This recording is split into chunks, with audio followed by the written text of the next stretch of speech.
시부야, 시간이 멈춘 자리에서 1923년의 겨울은 유독 길고 시렸습니다. 그 겨울 일본 아키타현의 한 농가에서 태어난 강아지 한 마리가 집바구니에 담겨 도쿄행 열차에 실렸습니다. 꼬박 이틀을 달려 도착한 곳은 도쿄 제국대학의 농학부 교수 우에노 에이자부로의 집이었습니다.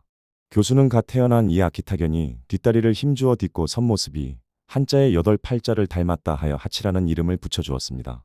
하치에게 세상은 우에노 교수의 낡은 트위드 코트에서 풍기는 담배 향과 그가 매일 아침 건네는 짧은 인사로 정의되었습니다.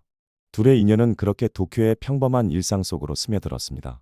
하치는 매일 아침 시부야역까지 주인을 배웅하는 것으로 하루를 시작했습니다. 교수가 개찰구 안으로 사라지면 녀석은 근처 노점상들이 피워 올리는 연기를 구경하며 그 자리를 지켰습니다. 그러다 퇴근 시간인 오후 5시가 되면 녀석은 어김없이 역 광장에 나타났습니다. 수천 명의 인파가 쏟아져 나오는 개찰구 앞에서 하치는 단 한 사람의 구두 소리를 골라내려 고개를 바짝 치켜들었습니다. 교수가 녀석의 머리를 다정하게 쓰다듬으며 다녀왔다 라고 말할 때 하치는 비로소 하루의 긴장을 풀고 꼬리를 흔들었습니다. 그것은 시부야역을 오가는 이들에게는 공기처럼 당연한 풍경이었습니다. 그러던 1925년 5월의 어느 날이었습니다. 하치는 여느 때와 다름없이 교수를 역까지 바래다 주었습니다. 교수는 가벼운 손인사를 남기고 개찰구 너머로 사라졌습니다. 하치는 그 뒷모습이 시야에서 완전히 사라질 때까지 지켜본 뒤 오후 5시를 기다리기 위해 자리를 옮겼습니다. 하지만 그날 오후 약속된 시간이 지났음에도 교수는 나타나지 않았습니다. 개찰구에서는 수천 명의 낯선 발들이 쏟아져 나왔지만 하치가 기다리는 그 익숙한 걸음걸이는 보이지 않았습니다.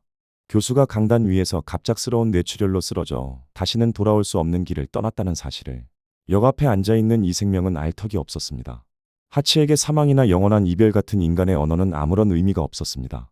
녀석에게 유일한 진리는 오직 하나, 주인은 이 문을 통해 나갔고 그러니 이 문을 통해 돌아와야 한다는 것뿐이었습니다. 그렇게 하치의 시간은 1925년 5월 그날 오후에 멈춰버렸습니다. 처음 며칠 동안 하치는 그저 조금 늦어지는 주인을 배려하듯 고개를 숙이고 앉아 있었습니다. 막차의 불빛이 꺼지고 역무원이 셔터를 내릴 때까지도 녀석은 앞발을 가지런히 모은 채 개찰구 너머의 어둠을 응시했습니다. 첫 일주일이 지나고 한 달이 넘어가는 동안에도 녀석의 출근은 멈추지 않았습니다.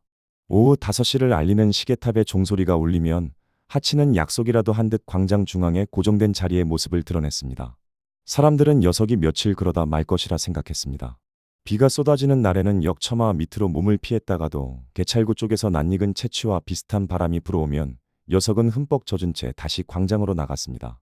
하치의 시계는 여전히 5월에 그 따스했던 오후 5시 즈음을 가리키고 있었고 녀석에게는 단 한 번의 재회만이 이 긴 기다림을 끝낼 수 있는 유일한 열쇠였습니다. 도쿄의 계절은 무심하게 흘러갔습니다. 특히 겨울이 찾아오면 시부야역의 콘크리트 바닥은 얼음장처럼 변했습니다. 사람들은 두꺼운 오버코트 깃을 세우고 고개를 숙인 채 하치의 곁을 바쁘게 지나쳤습니다. 광장에는 하얀 입김들이 흩어졌다 사라지기를 반복했고 해질녘의 보랏빛 그림자는 녀석의 낡아가는 털 위로 길게 드리워졌습니다. 한방눈이 내리는 밤이면 하치는 마치 하얀 조각상처럼 눈을 뒤집어 쓴 채 움직이지 않았습니다. 주변의 소음은 눈에 파묻혀 고요해졌고 역 건물의 노란 전등불만이 녀석의 주변을 희미하게 비추었습니다. 세상의 모든 색채가 무채색으로 변하고 시간의 질감이 딱딱하게 굳어가는 동안에도 녀석이 들이마시는 공기 속에는 여전히 9년 전 그날의 온기가 미세하게 섞여 있는 듯했습니다. 역 주변은 날마다 바뀌었습니다. 목조 건물들이 헐리고 세련된 콘크리트 빌딩이 들어섰으며 사람들의 옷차림은 몰라보게 화려해졌습니다. 오직 하치만이 그 화려한 진보의 흐름에서 소외된 채 낡은 흑백 사진처럼 그 자리에 박제되어 있었습니다. 녀석의 눈동자에 비친 세상은 아마도 일종의 거대한 회전목마 같았을 겁니다. 화려하게 돌아가지만 결국 제자리를 맴도는 무의미한 순환처럼요. 시간이 흐르자 사람들은 하치의 곁에 동상을 세웠습니다. 살아있는 생명이 바로 옆에서 숨을 쉬고 있는데도 행인들은 동상의 머리를 쓰다듬으며 기념사진을 찍고 녀석의 굽은 등을 보며 저마다의 감상을 쏟아냈습니다. 녀석이 정말로 원했던 것이 차가운 금속 덩어리는 아니었겠지만 하치는 그저 묵묵히 개찰구를 응시할 뿐이었습니다. 녀석의 시선은 한 번도 그 문을 떠난 적이 없었습니다. 그렇게 시간이 지나 하치의 몸은 서서히 무너져 내렸습니다. 왼쪽 귀는 힘없이 처졌고 윤기 나던 털은 먼지에 절어 푸석해졌습니다.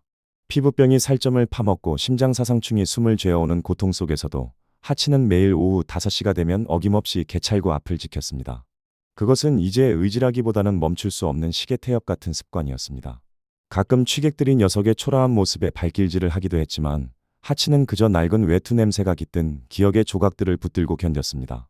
1935년 3월 8일, 마침내 지독한 기다림의 종지부를 찍을 그 시간이 다가왔습니다. 눈이 내리던 차가운 밤, 하치는 시부야역 근처의 어느 어두운 골목길에서 홀로 생애 마지막 숨을 내뱉었습니다. 3,500일이 넘는 시간 동안 녀석이 응시했던 것은 무엇이었을까요?